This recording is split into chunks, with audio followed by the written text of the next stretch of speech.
Hello everyone, welcome back to Sydney and Starlet, and if you are new here, welcome, enjoy the videos. So today, me and Sydney are going to be reading a little golden book biography, Bob Ross. So let's begin.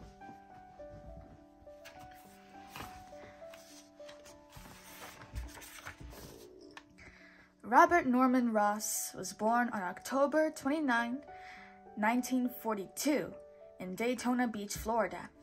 His mother, Ollie, taught him to love and respect wildlife. Bob learned that to make friends with trees, all he had to do was talk to them.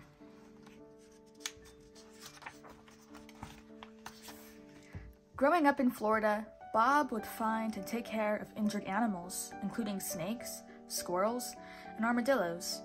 Once, his parents found him nursing an alligator back to health in their bathtub. Bob's father, Jack, was a carpenter. When Bob was in 9th grade, he decided to quit school and train to be a carpenter too. While working with his father, Bob lost the tip of his left index finger in an accident. Bob decided that woodworking wasn't for him. He joined in the United States Air Force when he was 18 and shortly afterward was sent to live on a base in Alaska. Alaska's dramatic landscapes and snow-capped mountains were unlike anything Bob had ever seen before. Inspired by his surroundings, Bob took his first painting class in Alaska.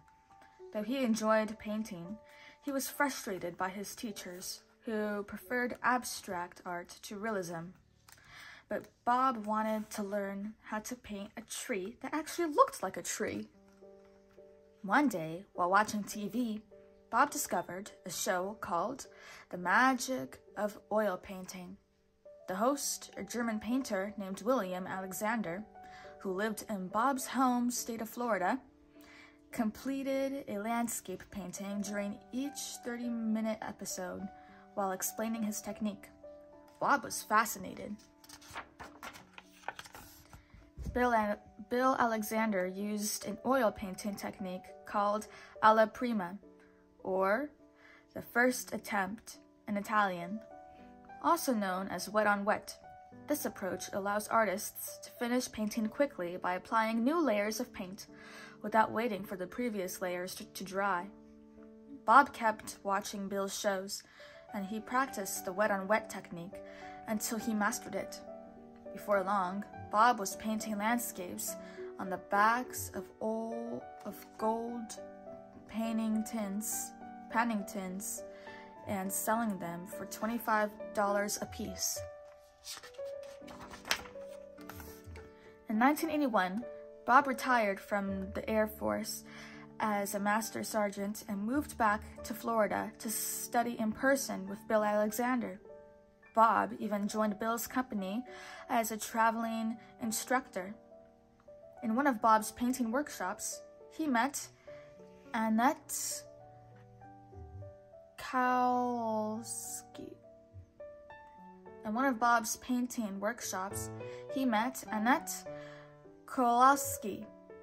Annette saw his talent and knew he could be a big success. Annette and her husband became Bob's business partners.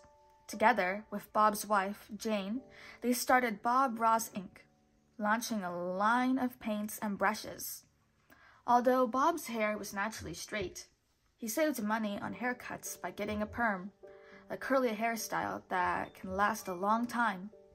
He didn't really like the look, but it became the company's logo, so he never changed it. At first, the company struggled. Bob's shopping mall painting classes attracted only small audiences. Annette bought local newspaper ads and even set up a telephone hotline to generate buzz. Eventually, their big break came in the form of a TV show. The Joy of Painting first aired on January 11th, 1983 on PBS. Over the next 11 years, Bob would film 103 episodes. In each, he stood in a dark room with the black canvas. With a smudge here and a palette knife scraped there, he'd bring an imaginary landscape scene to life in half an hour. But the joy of painting wasn't just about the masterpiece Bob created. It was about sharing the experience with his viewers. He believed that anyone could be an artist and that art should be accessible to anyone. On his show, he used just 13 paint colors and only a handful of tools. Like Bill Alexander, Bob explained his process step by step so that viewers could paint along with him. But many people tuned in simply to watch Bob and to listen to his calm, soothing voice as he painted his happy little trees. Sydney, look at all these different colors. We got alizarin crimson, bright red, Indian yellow, sap green, yellow ochre, and phthalo blue. And then here we have dark sienna, phthalo green, cadmium yellow,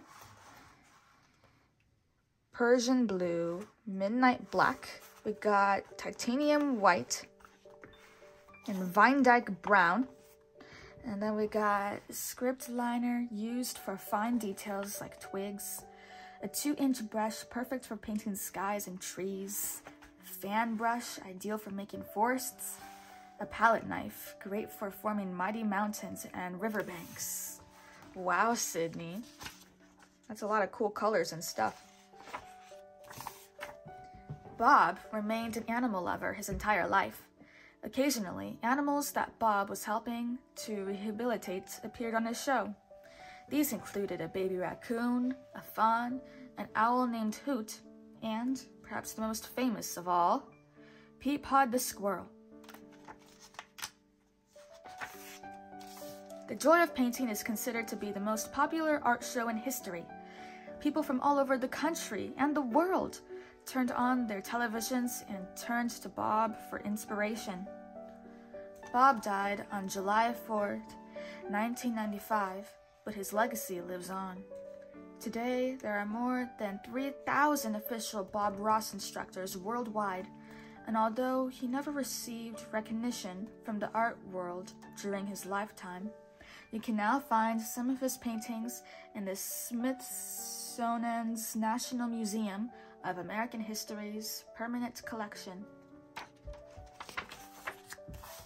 Bob Ross didn't just teach people how to paint, he taught people to believe they could paint. So, the next time you need a little encouragement, just think of Bob's friendly voice saying, "You can move mountains. You can do anything." That is that end. So that is it for today, everyone. Really hope you all enjoyed it, and we'll see you all next time. Bye-bye. Bye-bye. Pick out your favorite page.